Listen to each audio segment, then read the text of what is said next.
And when I submitted my notice to my boss, he was like, I don't think you should leave because I see you have a lot of potential here at Intel. I could see you as a VP here. And he's like, what would it take for you to stay? And I said, I probably need to make 200,000 base. And he's like, all right, I'll see you later. Hey there, I'm Goli Kalkaran, and this is Lessons from a Quitter, where we believe that it's never too late to start over. No matter how much time or money you've spent getting to where you are, if ultimately you are not happy, then it's time to get out. If you're feeling stuck and you feel like there's gotta be more, there's gotta be a way to feel fulfilled and excited about what you do, then this is the podcast for you. Each week, I will sit down with an inspiring guest who quit their professional career in order to forge their own path and create a life that they love. Today, we get to talk to Steve Trang. Steve started out his career earning his master's degree in electrical engineering and working as an engineer for Intel for 3.5 years. In 2007, after meeting a real estate broker he admired, Steve decided within 2 weeks to quit his engineering career and become a real estate agent. Since then, Steve has gone on to create Stunning Home Realty, a real estate brokerage in Phoenix, Arizona that he has grown to 60 licensed agents, selling over 100 houses a year and creating some of the top producing teams in the Valley. He's also gone on to start his own title company and develop a real estate app. Steve is not only committed to building his own successful real estate empire, but he also believes in helping others build theirs as well. He recently started a podcast called Real Estate Disruptors, where he interviews other real estate experts on how they're disrupting their markets. Today, we get to talk to Steve about how he knew it was time to quit, what he did when the market crashed and he almost had to go back to his engineering job, how he's built so many successful companies, and so much more. Hi, Steve. Thank you so much for being on the show today. Oh, thank you for having me. I'm excited to be here. In the interest of full disclosure, Steve and I have known each other for a long time. He's one of my husband's childhood friends, and we used to be neighbors for about 4 years, which was probably the best 4 years of your life, right? Well, it's up there. Top 10. I figured. But okay, so I really want to get into what you're doing and how you're kind of killing the game in real estate in Arizona. But before that, I sort of want to start from the beginning and get an understanding of what was it that sort of led you to become an engineer? Well, engineer was, this is probably ridiculous to say, but that was the easy route. Yeah.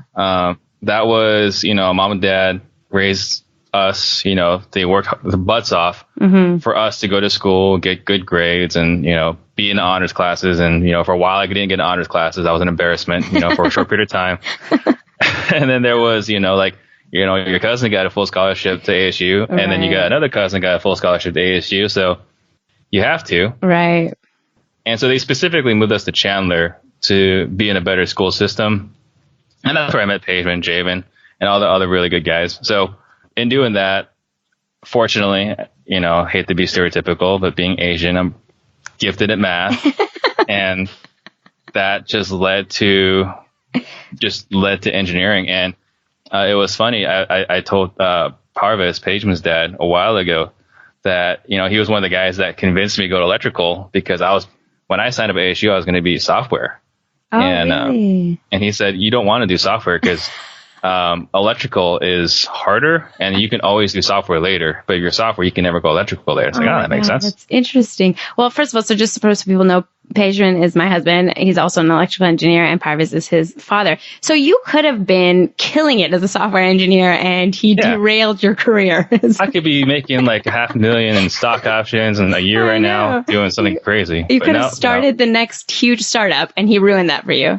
He did. No, but I mean, I think a lot of that makes sense for a lot of us. The same thing, for me, where you have immigrant parents that sort of kind of funnel you into that track. And it's funny that you say it's the easy route. When I was kind of deciding not to do law, Pejman, my husband, had said, we were having a conversation. He's like, you kind of always taken the easy route. And I literally almost flipped over the table. I was like, what are you talking about? Law is so hard. But when I calmed down and listened to him, he was absolutely right in the sense that there was a path that was laid out. You just had to follow it. It wasn't something that you had to completely kind of reinvent the wheel and figure out on your own. You just, you know what tests to take and what classes to take and you go, you work to, and he's right. And I really just had to I'd made that my goal and I was going to be a lawyer and I just followed that along, never questioning it. And so it is laughable to say it's the easy route to become an electrical engineer because it's obviously not easy. It's not simple. It's a lot of hard work, but it was a predictable path. Yeah, someone made the plans for you and you're just following it. Yeah. So you went to ASU, you got your undergrad, and then did you also go to graduate school for engineering? Yeah, I went to grad school. I went to UC San Diego. I signed up as a PhD student, and I don't know what's the word. I'm not sure. Is it grafting? What's the what do the gypsies do? Oh, right. No, I know what you're talking about. Grifting. Yeah. So I signed up for the PhD program, so I know that I would get my grad school paid for. And I was like, if I like it, I'll stick around. But after a year, I was like, this is stupid. So, I did enough to get my master's degree, then I just went to go work. When you were in either undergrad or master's, was there a time when you were in it where you're like, what am I doing? Like, I don't like this. I didn't hate it. It was actually intellectually satisfying, learning and competing because when you're at grad school, you had to compete at a high level. You can't make it to a university system in the United States unless you're a top performer and from your country. So It was actually, it fed my competitive juices competing against the top from India, China, Korea, and so on. So that part was good. But when I realized how much work was involved and you had to essentially be the professor's, whipping boy. Right. I was like, well, I'm a U.S. citizen. There's just no reason for that. Right. So you didn't get so you stopped the master's and you came back to Arizona and presumably worked as an engineer, I'm assuming. Yep. 3.5 years. 3.5 years. So where did you work? Intel. Do you work tons of hours or is it predictable? And so everyone at Intel, and I'm just going to sound like a complete douchebag here, but everyone at Intel is like, they're known as working as a sweatshop. So they would work, it was totally normal to work 50, 60, 70 hours. And you go home and you work even more. And Paige and I always joke, like, if you worked at Intel, it's because you hated your family. And so I was not that case. I would roll in at 9:30, and if you caught me after 5, like, you were pretty fortunate. And I thought, no one ever said anything, that I was getting away with it. But there was one time where my boss stopped by like 5:15. He's like, oh, you're here. I was like, oh, man. How long has he known? Well, but you did get away with it, I guess, for 3.5 years. No one ever complained. The results were there. Okay, so what happened that made you leave? So the plan was always to eventually, after 7 years, getting the the pension, not pension, but all your options vested and so on. Right. Was to eventually quit and to become probably a contractor or start my own business. A contract because you make like 50 to 100% more than you would make as just a general employee, and finding a wife with benefits, and then just kind of go on that route. So that was always the plan. Right. I always knew I wasn't going to be an engineer forever. I figured I'd give myself 7 years. Okay. And it wasn't even that long. And then, so if you were to have like quit to be a contractor, you'd still be doing engineering, but just as contract work, right? Like that was your plan. Okay. Yeah, I wouldn't have a 9 to 5. Okay. So what happened in 3.5 years when you decided this isn't the plan anymore? So Paige and Javen, Brandon, and I were buying investment properties. Which are also your friends. These are right, same friends from Chandler, right? Okay, so from middle school. And so we were buying investment properties together, and we met this broker when we were purchasing, and I just talked to the guy. I was like, man, your life seems a lot more interesting than mine does. And tell me, how much do you make, and what do you do? He's like, well, I make 100,000 easily. I train everyone around me to make 100,000. Which turned out later on was a complete lie, but that was inspiring. And I was like, okay. And what do you do? He's like, well, I just talk to people. It's like, what do you mean? Like, what does your typical day look like? It's like, there's no typical day. I said, well, I'm fascinated by this. And I asked him, well, what would it take for me to learn from you? He said, you just got to go get your real estate license. So literally from that conversation, I got my real estate license in 2.5 weeks. Oh my God. And as soon as I was licensed, I submitted my 2 weeks notice to Intel, and I just jumped in all in. Oh my God. Okay. I have so many questions about this because it's very interesting. What year was this, first of all? 2007. So this was like at the height of the real estate market where like people were making a ton of money. Okay. So when you things are starting to slow down. Were you married at the time or no? Not yet. No. Okay. You weren't married. We were very close to, but we weren't. But you weren't married. Okay. No, Chow still had outs. I was going to say, so like, did you tell your parents? I mean, you're going to become a real estate, like what was this? Not only the evolution within yourself, but like telling people that, hey, I'm going to quit my job as an engineer and I'm going to go become a real estate agent. How did that go? So everyone thought I was an idiot, which is normal for when you're trying to become an entrepreneur. Right. But there was only 2 people that really were supportive of it. One was Micheal, my wife, and then the other was Pageman. And Pageman was the only one that said, if you don't do that, you're going to regret it. So, you should go for it, because worst case, you just go back and get your job. And Pageman's responsible for me quitting too. We should make him like a motivational coach. Yeah, no, he's good. He's good at motivating. He's just lousy at being a friend, husband probably.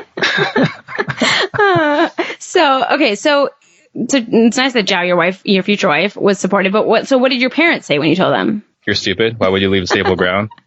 I had just gotten the biggest raise. I mean, looking back now, it's not as much money, but I was making.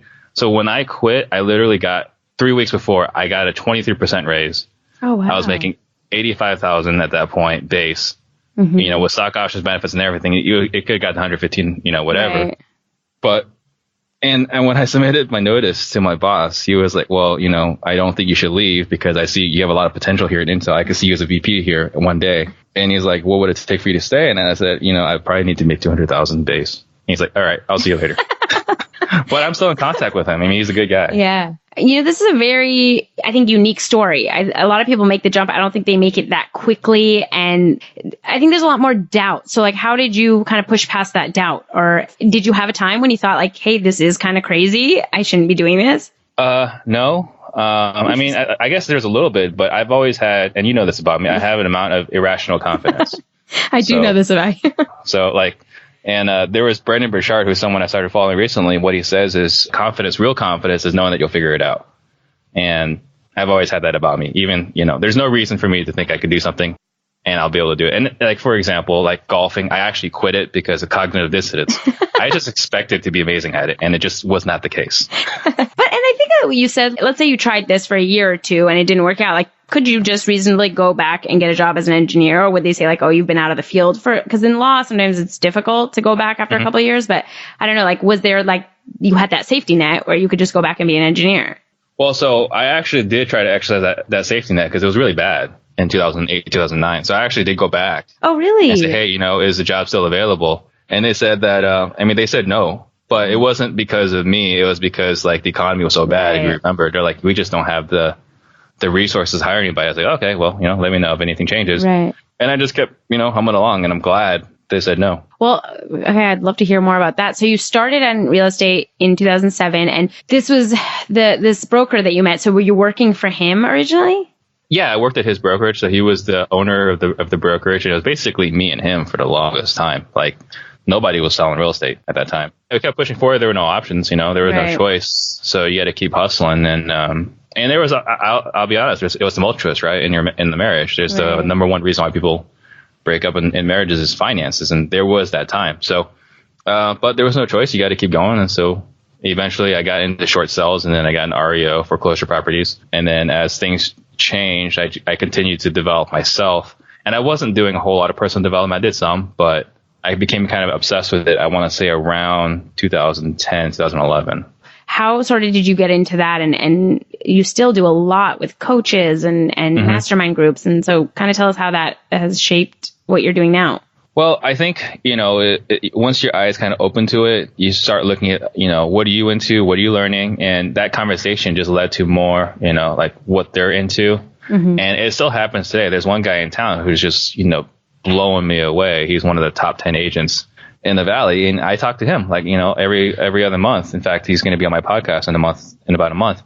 Hey, what are you learning? What are you doing? And we continue to push each other and challenge each other. Which is a good, I think, trick or tip. I think a lot of times people are scared to reach out to people that are kind of ahead of them and what they want to do. And it's surprising to see how many people are willing to help and really open to talk to you. And you think oh, this person's killing it. They don't want to waste their time. But a lot of times if you just reach out, they're willing to kind of share what they're doing and how they're doing it. And that's the best way to kind of learn and go on that same path. Yeah, 100%. You'll find that the guys there at the top are givers. They wouldn't be there if they weren't givers. Right. It's hard to last if you're not a giver. Yeah. So, okay. So, and another thing I find interesting with what you did with real estate is that you didn't go in just kind of I want to be a real estate agent. I'm going to sell houses. You were saying earlier, your entrepreneurial spirit, this became a business for you. And I would love to know more about how you've grown it. But before we kind of get into that, did you have an entrepreneurial spirit before you even kind of went into engineering? Or So yeah, one of my favorite books is Delivering Happiness by Tony Hsieh, and I feel like a lot of the stuff in there is kind of like how I was. So I was, that kid that sold candy in school. I remember I got in trouble in 8th grade because I would go buy those limon packets at the Mexican stores. Yeah. And I would buy them for a nickel each, and I would sell them for a quarter each. Right. And you can't get those kinds of margins anymore. It'd be illegal. But, I got in trouble in school for selling things. And I think, let's see, like in 4th grade, I remember I got in trouble because I would answer, around the world, the math thing. Yeah. And if you won, you got like a sucker, right? And I would sell it for $1. And you got in trouble for that? Well, yeah. That's so funny. They're like, I do this to inspire the kids, not for you to make money. Right. I guess fair enough, but I don't know why they try to stifle the entrepreneurial spirit in school. Okay, so you were doing that, and you said that you guys were buying real estate with your friends, and so you guys clearly had some kind of entrepreneurial spirit. But yeah, that was our exit strategy, was to have enough retirement properties to passive income to pay for everything else. Obviously that went to shambles, but that was the plan.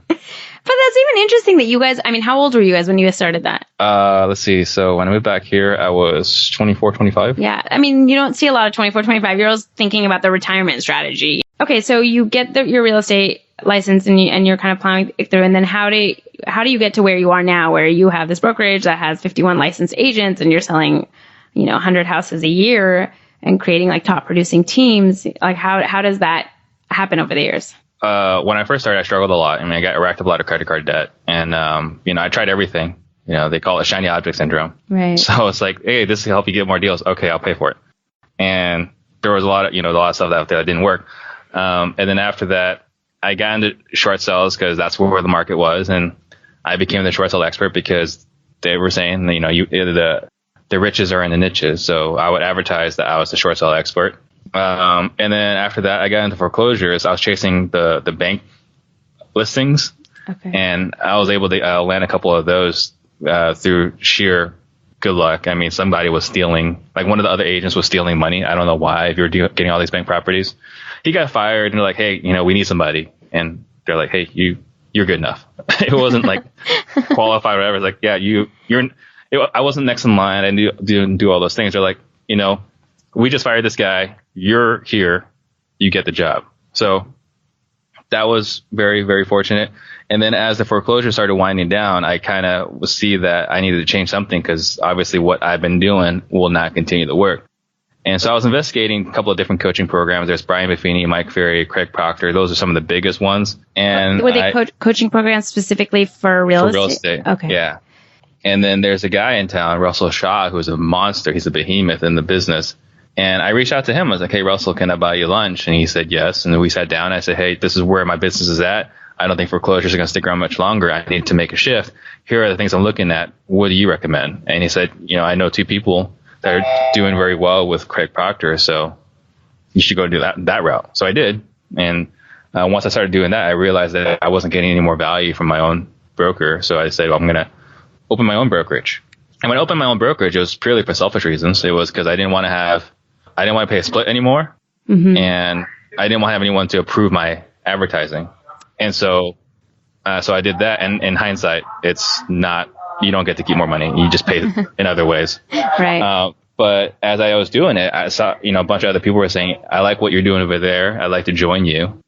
And so we grew gradually, about an agent a month, consistently, organically. So we're at 60 as of last week. And it's just, I think my obsession with personal development helps the other agents around me. It attracts them to push them to do what they can do at a higher level. One of the things I find really interesting about that is the coaching that you were talking about. There are people that genuinely have done something and gotten to some place of success and are now helping people along the way, and in every area. So it's so interesting that if there's an area that you want to be in, you can find someone that's done that is willing to help you. And yeah, you might have to pay for it, but it'll help. Yeah, exactly. Yeah, but I don't know. Is your experience that it sort of helps the learning curve? So you save, 2 to 3 or 5 years. Absolutely. No, there is a tremendous ROI every time. Yeah. For example, the guy I was talking about, who's kicking my ass, and, we still talk. he's in that same coaching program that I signed up for, Craig Proctor, back in 2010, 2011. Right. That's how I met him. Yeah. And I think that's another interesting thing is a lot of these top performers also still have coaches. I think a lot of people think that it's just people like selling to people that haven't done anything. But once you start getting into a lot of, especially like in business and entrepreneurship, anybody that is killing their field has some kind of executive coach, some kind of, mindset coach, whatever it is, whatever they need help with to like help them get to the next level, or mastermind groups. I know that's like a huge thing. I think you do mastermind groups as well, right? I'm in multiple mastermind groups. Yes. Yeah. I love that. Yeah. I think that's just like and for people that don't know, mastermind groups is like typically a group of, however many people, 5, 10 people that meet either weekly, monthly, and you help each other with your business, basically. Yep. Yeah. So they just talk about whatever challenges they're having and or what's working for them, and they just share it openly to their competitors. And so you're saying, so now you guys are 60 agents at your brokerage, which is incredible. And so do you, on the day-to-day, still like sell homes, like act as a real estate agent, or do you run the brokerage, or? So right now I don't work with a lot of clients. I still work with past clients, but I don't work with a whole lot of clients. Really more, I have my team that services them. Okay. And it's kind of ridiculous now, but I feel like my team can do a better job than I can just because I'm not as connected anymore. There was one time I showed a property, this was a couple of years ago, to Chao's aunt. They were in town. They wanted to buy a property, and I opened the wrong house. It was the same street number, wrong street. And Chao was like, "This is what happens when you sit behind the desk." Yeah, it was true. So you embarrassed your wife in front of her family. Perfect. Yep. I'm sure that happens a lot. She's pretty much used to that. She's used to it. Okay, so now, just overall, would you say that your career now, do you work more or less than, let's say, if you were an engineer at this point? I would probably be working more hours as an engineer now, just because I think by this time in my career, I would have been upper management, I would think. So I would have been more responsible. Yeah. I would have had a lot more responsibilities. I was a grunt when I was working back then. So that's why I could get away working 25, 30 hours a week. Right. But once you're a manager, there's no hiding. Yeah. And in addition to the brokerage, correct me if I'm wrong, but you also started a title company? Yeah, so I have like so many responsibilities right now. So I own a brokerage, I run my team, I got a title agency, I got that app out now. What app? OfferFast. Oh, what's that? Tell me about that. It's an app. It's basically an MLS for wholesalers. Oh, how cool. How did you develop an app? I didn't. I had my family did it. My family do it. But it was Wayne's. I don't know if you remember my cousin Wayne. It was his idea, and I was like, well, I was actually going to do something just like it. Mm-hmm. So we might as well collaborate on it together. Very cool. And so we're the visionaries, and then we got a few programmers that are working on it for Sweat Equity. So we got that, and then let's see what else is there. And I'm doing this whole podcast thing. And oh yeah, so you just started a podcast, and it's called Real Estate Disruptors, right? Yep. And so what's the podcast about? So we have this avatar, this niche of, I think guys probably around the age between 23 and 38, people that are running successful real estate teams that want to learn how to flip properties, or they're flipping properties and they want to learn how to get into real estate. And this is kind of the niche I fell into. It's something I've always done, but other people want to do the same thing. So I'm kind of leading that movement. Cool. So it's already people that are sort of in this, in the real estate world. Like that's what it's targeted towards. Right. Someone's already doing it. Someone's already successful. So the people that are on the show are already crushing it. And then people that are listening to the show are people that, they're either got regular jobs or they're just getting started and they want to see what the end result can be. Right. Okay. And so where can people find your podcast? If they just go to realestatedisruptors.com, all the information is there. That's where I'm slaving the last 2 nights getting that kind of up and running. But I basically just copied Pat Flynn's website. And so if people don't know, Pat Flynn has a very popular podcast called Smart Passive Income. And it's all about like having passive income streams and coming up with kind of side hustles. Very cool. And so, you're clearly very busy. A lot of times it's easy to like look at somebody that's, quote unquote, I don't know, successful in whatever field you're at. And it's kind of, sometimes it becomes really overwhelming because you see how many things they're doing and it's like, oh God, this guy's crushing it and he's doing, this many deals and he has this and he has a podcast and stuff. But it's like none of that happens unless you take that first step, right? I mean, it's not like you started out with a title company and a brokerage and, you started out working for another guy as a real estate agent to learn the craft. And I think that's been my takeaway in my own personal experience. And I think a lot of what stops people from taking a leap or trying something new is because they think like, I could never be like that. But it's like, it's just normal people that took step after step. Yeah. So, I mean, I think the only thing is there's only two things that are required, I think, to be successful. And I think you got to be learning based and you have to have a good work ethic. I think after that, everything else, will fall into place. So like, Zig Ziglar says, you don't have to be great to start, but you have to start to be great. Yeah. And then I wouldn't be able to do any of this if it weren't for Summer, my right-hand person. She's basically my COO. Mm-hmm. And then Chow, who's been incredibly supportive through all this craziness. I mean, she told me a few times, like, hey, we're done starting businesses this year, right? I love that it's this year. It's not like we're done starting over. She knows you well enough that she's like, can we just stop for a couple months? Right. Yeah. So, but without them, it wouldn't work because there's a lot of, personal sacrifice. There's a lot of times that you're working late that you can't do stuff that you want to do because that's the only way it's going to get done. Right. Well, that's, very inspiring. And I don't know if you have any advice or any like books that you recommend to people that are maybe in, where you were, as an engineer, kind of in a day job that they don't like, that they don't know what the next step is. They don't know what else they would do, but they're not happy. Like anything you can offer. I think the first step is Darren Daily. I think that's great for people that are kind of like thinking about taking a leap. Uh-huh. And I think the E-Myth Revisited is great if you think that you're going to do this because your boss is an idiot and you can do a better job. I think that kind of helps you get the right mindset. Right. To understand running a business is different than, running a kitchen or whatever. It's just two different things. Right. But I think a lot of things that make people successful, it'll make them successful in any industry. So really, you just need to find other people that are successful entrepreneurs. They don't necessarily need to be in your field. Oh, interesting. So just to learn like kind of the traits of what they're doing can help you, even if it's in a different field. Yeah, because you could ask them like, this is a challenge I'm having. They can direct you to the right book or the right person. Like they might know someone that's experienced that challenge for their own business, or they might know someone in that business. Either way, they can help you. Okay, well, why don't you tell people where they can find you or, the brokerage, or if people want to reach out? Yeah, so I think the best thing, and I don't have the subscribing thing yet up and running yet, but, you can follow me on realestatedisruptors.com. I got links to my Facebook videos and all of my previous interviews, or you can look me up on stevetrang.com. That's my traditional real estate site. But the Disruptors thing is the movement I'm creating, and there's a lot of people that are really excited about it, and I'm really excited about it because I think I can make a much more positive impact through that than selling houses. Perfect. Well, I'm excited to see where you take it. Thank you so much for being on the show, Steve. I really appreciate it. Yeah, it was a lot of fun. Bye. Thank you so much for listening. I can't tell you how much it means to me.